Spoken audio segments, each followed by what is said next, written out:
ሰላም ጤና ይስጥልኝ። እንኳን ወደ ማይክል አስትሮሎጂ የዩቲዩብ ቻናላችን በሰላም መጣችሁ። ዛሬ የምናነሳው ርዕስ በጣም ጥልቅና ለብዙ ሰዎች የህይወት ፈተና መልስ የሚሰጥ ነው።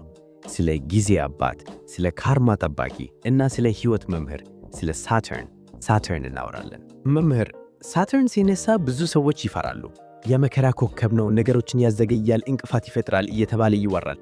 በእርግጥ ሳተርን ክፉ ነው ወይስ እኛ ነን ያልገባን? በጣም ጥሩ ጥያቄ ነው። ሳተርን በሊቶብለ ኮከብ ቆጠራ ልማድ ዙሃል ተብሎ ይጠራል። እውነት ነው፣ ብዙዎች ይፈሩታል። ነገር ግን ሳተርን ክፉ ሳይሆን እብቅ መምህር ነው። እስቲ አስበው፣ ትምህርት ቤት እያለህ ብዙ የቤት ሥራ የሚሰጥህ፣ በትንሽ ስህተት ማይለቅህ፣ ነገር ግን መጨረሻ ላይ በደንብ እንድታውቅ የሚያደርግህ መምህር አልነበረም? አዎ ነበረ። ያኔ እንጠላቸዋለን፣ አሁን ግን እናመሰግናቸዋለን። ትክክል። ሳተርን እንደዛ ነው። ጁፒተር በረከትን በነፃ ሲሰጥ፣ ሳተርን ግን ለሠራኸው ልክ ብቻ ይከፍልሃል። እሱ የፍትሕና የካርማ ሚዛን ነው። ሳተርን የሚቆጣጠረው ጊዜን፣ መዋቅርን እና ዲሲፕሊንን ነው። ዛሬ የምናየው ሳተርን በካርታችሁ ውስጥ የት እንዳለ፣ ምን አይነት የካርማ ዕዳ እንደያዘ እና ያንን ፈተና እንዴት ወደ ስኬት እንደምትቀይሩት ነው። ለዚህም ነው ኮዝሚክ አስትሮሎጂ ማዛሮት በተሰኘው መጽሐፌ ላይ ስለ ሳተርን በሰፊው የጻፍኩት። ይህ መጽሐፍ ጃፈር መጽሐፍ መደብ ይገኛል። ጥልቅ ንባብ ለሚፈልጉ እሱን እንዲያነቡ ጋብዛለሁ። እሺ መምህር፣ እስቲ ወደ 10ቱ የዞዲያክ ምልክቶች እንግባ። ሳተርን በእያንዳንዱ ምልክት ሲቀመጥ ምን አይነት ባህሪና ፈተና ይኖረዋል? ለምሳሌ ሳተርን በአሪየስ ሲሆን። ሳተርን በአሪየስ ሲሆን ፈተናው የማንነት ነው። አሪየስ እሳት ነው፣ ፈጣን ነው። ሳተርን ደግሞ ቀዛዛና ዘገመትና። ስለዚህ እነዚህ ሰዎች በልጅነታቸው ራሳቸውን ለመግለጽ ይፈሩ ይሆናሉ። እኔ ብለው መናገር እንደ ወንጀል ሊሰማቸው ይችላል። ቆዳቸውን ይወጡታል። ነገር ግን ፈተናውን ካላለፉ በኋላ በስሜት ሳይሆን በዲሲፕሊን የሚመሩ ማይነቃነቁ ጠንካራ መሪዎች ይሆናሉ። ትምህርቱ ድፍረትን ከትዕግስት ጋር ማዋሃድ ነው። ሳተርን በቶረስ የሆኑ ሰዎችስ ብዙ ጊዜ ስለ ገንዘብ ሲጨነቁ ይታያሉ። ልክ ነህ። ቶረስ የመሬት ምልክት ነው፣ ከሀብት ጋር ይገናኛል። ሳተርን እዚህ ሲሆን ግለሰቡ ስለ ድህነት ከፍተኛ ፍርሃት ይኖረዋል። ገንዘብ ለማግኘት በጣም ይለፋሉ። አንዳንዴም ንፉግ ሊሆኑ ይችላሉ። ለምን? ምክንያቱም ሳተርን ድህነት የሚገኘው በጎስ ሳይሆን በውስጣዊ ሰላም ነው የሚለውን እንዲማሩ ስለሚፈልግ ገንዘብን ያዘገይባቸዋል።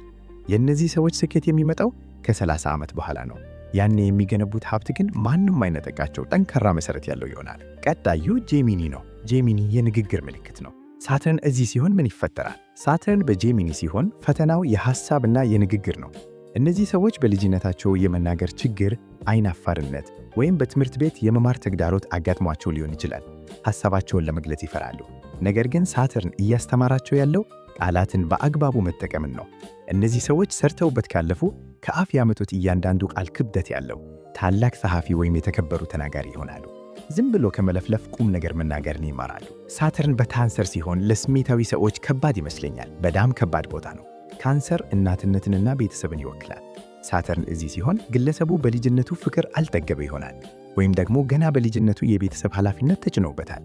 ስሜታቸውን ማውጣት እንደ ድክመት ስለሚቆጥሩ ውስጥ ውስጡን እያለቀሱ በውጭ ግን ጠንካራ መስለው ይታያሉ። ትምህርቱ ምንድነው? የራስህ ወላጅ ሁን። ለሌሎች የምትሰጠውን እንክብካቤ ለራስህ ሰጥ። ስሜታዊ ብስለት የሚመጣው እዚህ ነው። አሁን ወደ ሊዮ እንሂድ። ሊዮ መጣየት ይወዳል፣ ሳተርን ደግሞ መደበቅ። እንዴት ይታረጋሉ? ሳተርን በሊዮ ሲሆን የኢጎ ፈተና አለ። እነዚህ ሰዎች ፈጠራ አላቸው፣ ግን ችሎታቸውን ለማውጣት ይፈራሉ። መድረክ ላይ ማውጣት ያስደነግጣቸዋል። በፍቅር ግንኙነት ውስጥም እጅግ በጣም ጠንካራና ኮስታራ ናቸው። ሳተርን እዚህ የሚፈልገው እውነተኛ በራስ መተማመን ነው። በውሸት ጭብጭባ ሳይሆን በራሳቸው የውስጥ ጥንካሬ እንዲቆሙ ያስገድዳቸዋል። የሊዮ ሳተርን ያላቸው ሰዎች ሲበስሉ ትልቅ ክብርና ሞገስ አውቶሪቲ ያገኛሉ። ሳተርን በቨርጎ ሲሆንስ እነሱ ለነገሩ በተፈጥሮም ጠንካራ ናቸው። ትክክል። ግን ሳተርን ሲጨመርበት ወደ ፍጥና መጠበቅ ፐርፌክሽኒዝም ይቀየራል። ለራሳቸውም ሆነ ለሰዎች እጅግ ጥብቅ ይሆናሉ። ትንሽ ስህተት ሲፈጠር ዓለም ይፈራረሰም ይመስላቸዋል። በሥራ ቦታ ሰው እስኪጣላቸው ድረስ ይሠራሉ። ትምህርቱ ፍጹም አለመሆን ተፈጥሮ መሆኑን መቀበል ነው። ሳተርን በቨርጎ የያዛቸው ሰዎች ምርጥ ዶክተሮች ወይም ተመራማሪዎች ሊሆኑ ይችላሉ፣ ምክንያቱም ለዝርዝር ነገር ትኩረት ስለሚሰጡ። ሳተርን በሊብራ ከፍ ይላል ይባላል። ይህ ማለት ፈተና የለም ማለት ነው? በፍጹም። እንዳውም ፈተናው ጥልቅ ነው። ሳተርን በሊብራ ሲሆን ግንኙነቶችን በቁም ነገር ያይዛል። እነዚህ ሰዎች ብቻቸውን መሆንን ይፈራሉ፣ ወይም ደግሞ ትዳርን እንደ ከባድ እስር ቤት ያዩታል። ውሳኔ ለመወሰን ይቸገራሉ። ሳተርን እዚህ የሚያስተምረው ሚዛንን ነው። ጓደኝነትና ትዳር ስሜት ብቻ ሳይሆን ቃል ኪዳንና ኃላፊነት መሆኑን ይረዳሉ። ብዙ ጊዜ ዘግተው የሚያገቡት ወይም ከአዋቂ ሰው ጋር የሚገቡት ለዚህ ነው። ስኮርፒዮ ይህ ምልክት ምስጢራዊ ነው። ሳተርን እዚህ ሲሆንስ? ሳተርን በስኮርፒዮ የመተማመን ፈተና ነው። እነዚህ ሰዎች ክህደትን እንደ ሞት ይፈራሉ። ስሜታቸው በጣም ጥልቅ ነው፣ ግን ለማንም አያሳዩ። የሌሎችን ገንዘብ ወይም ንብረትን በማስተዳደር ዙሪያ ፈተና ሊጋጠማቸው ይችላል። ትምህርቱ መለቀቅን ነው፣ መማር፣ ይቅርታ ማድረግና ቁርሹን አለመያዝ። ይህንን ሲያደርጉ የሕክምና ወይም የሥነ ልቦና ፈወሰኛ የመሆን አቅም አላቸው። ሳተርን በሳጂታሪየስ። ሳጂታሪየስ ነፃነት ይወዳል። ልክ ነህ። ሳተርን እዚህ ሲሆን የእምነት ፈተና ይመጣል። እነዚህ ሰዎች ወይ በጣም አክራሪ ይሆናሉ ወይም ደግሞ ምንም እምነት የለሽ ይሆናሉ። ስለ ሕይወት ትርጉም ይጨነቃሉ። ከፍተኛ ትምህርት ላይ እንቅፋት ሊጋጠማቸው ይችላል። ሳተርን የሚፈልገው ዝም ብሎ ማመንን ሳይሆን እምነትን በተግባርና በእውቀት መደገፍ ነው። ሲበስሉ ታላቅ ፈልሰፋ ወይም የሕግ ባለሙያ ይሆናሉ። አሁን ወደ ራሱ ቤት ወደ ካፕሪኮርን ደረስን። ሳተርን በካፕሪኮርን ሲሆን በቤቱ ነው ማለት ነው? አዎ። ሳተርን በካፕሪኮርን ሲሆን በጣም ጠንካራ ነው። እነዚህ ሰዎች የተወለዱት ሽማግሌ ሆነው ነው። ከልጅነታቸው ጀምሮ ሥራ፣ ኃላፊነት፣ ስኬት ይላሉ። ዓለም በትከሻቸው ላይ እንዳለች ይሰማቸዋል። ለሥልጣንና ለደረጃ ትልቅ ቦታ ይሰጣሉ። ፈተናው ምንድን ነው? ሕይወት ሥራ ብቻ አይደለችም የሚለውን መረዳት። ስኬታቸው የሚመጣው በስተርጂና ነው፣ ግን የሚገነቡት ነገር ለትውልድ የሚተላለፍ ቅርስ ሌጋሲ ነው። አኳሪየስ ደግሞ የድሮ የሳተርን ቤት ነው። እዚህ ምን ልዩነት አለ? ሳተርን በአኳሪየስ ሲሆን ትኩረቱ ማኅበረሰብና ጓደኝነት ላይ ነው። እነዚህ ሰዎች በቡድን ውስጥ መገባበት ይከብዳቸዋል፣ ብቸኝነትን ይመርጣሉ። ነገር ግን ውስጣቸው ለሰው ልጆች ጥቅም የሚጨነቅ ሳይንሳዊ አእምሮ አላቸው።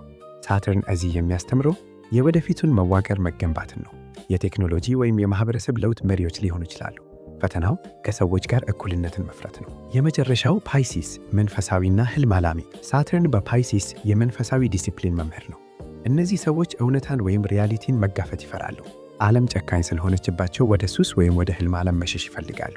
ሳተርን ግን ሕልምህን መሬት ላይ አውርደህ ሥራ ይላቸዋል። ራሳቸውን እንደ ተጎጂ ወይም ቪክቲም ከማየት ወጥቶ መንፈሳዊ ጥንካሬን በተግባር ማሳየት አለባቸው። ድንበር ማበጃትን ወይም ባውንደሪስ ማበጃትን ለነሱ ወሳኝ ነው። መምህር፣ ይህ በጣም አስደናቂ ነው። ምልክቶችን አየን። ቤቶቹስ? ሳተርን ያለበት ቤት ምን ማለት ነው? በአጭሩ ለመግለጽ ሳተርን በካርታ ላይ ያለበት ቤት ወይም ሃውስ አንተ በሕይወትህ በጣም የምትፈራበት ነገር ግን ጠንክረህ ከሠራህ ትልቁን ስኬት የምታገኝበት ቦታ ነው። ለምሳሌ ሳተርን አንደኛ ቤት ከሆነ በራስ መተማመን ላይ መስራት አለብህ። ሰባተኛ ቤት ከሆነ በትዳርና ግንኙነት ላይ ትዕግስት ይተስፈልግሃል። 10ኛ ቤት ከሆነ ለሥራና ለሥልጣን ብዙ ዋጋ ትከፍልሃል። ዝርዝሩን በኮዝሚክ አስትሮሎጂ ማዛሮት መጽሐፍ ላይ በሰፊው አስቀምጬዋለሁ። ጃፈር መጽሐፍ መደብ በመሄድ ገዝታችሁ ማንበብ ትችላላችሁ። እናመሰግናለን መምህር። አንድ ወሳኝ ጥያቄ አለኝ። የሳተርን ተመላሽ ወይም ሳተርን ሪተርን የሚባለው ነገር ምንድን ነው? በተለይ ዕድሜያቸው 29 አካባቢ የሆኑ ሰዎች ሕይወታቸው ይበተበጣል ይባላል። ይህ የኮከብ ቆጠራ ቁል ነጥብ ነው። ሳተርን ዞዲያኩን ዞሮ በተወለድንበት ቦታ ላይ ለመድረስ ከ29 እስከ 30 ዓመት ይፈጅበታል። ይህ ጊዜ የአዋቂነት ፈተና አዳልትሁድ ኤግዛም ይባላል። እስከ 29 ዓመቱ ድረስ የኖርከው በቤተሰብ ወይም በማኅበረሰብ ፕሮግራም ነው። ሳተርን ሲመለስ ግን አንተ ማነህ ብሎ ይጠይቃል። ማይጠቅም ሥራ፣ የውሸት ጓደኝነት ወይም ማይጠቅም ትዳር ካለ ሳተርን ያፈርሰዋል። ለዛ ነው ብዙ ሰዎች በዚህ ዕድሜያቸው የሚፋቱት ወይም ሥራ የሚቀይሩት።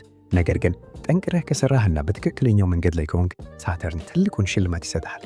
ሥልጣን፣ ቤት ወይም ዘላቂ ትዳር የሚታገኝበት ጊዜ ነው። ስለዚህ አትፈሩት፣ እንደ ማጥራት ሂደት ወሰዱት። መምህር፣ ስለ ሳተርን ሬትሮግሬድ ወይም ወደ ኋላ መሄድስ? በካርታችን ላይ ሳተርን ወደ ኋላ መሄድ ከሆነ ምን ማለት ነው? ሳተርን ሬትሮግሬድ ከሆነ የአባቶች ካርማ አለ ማለት ነው።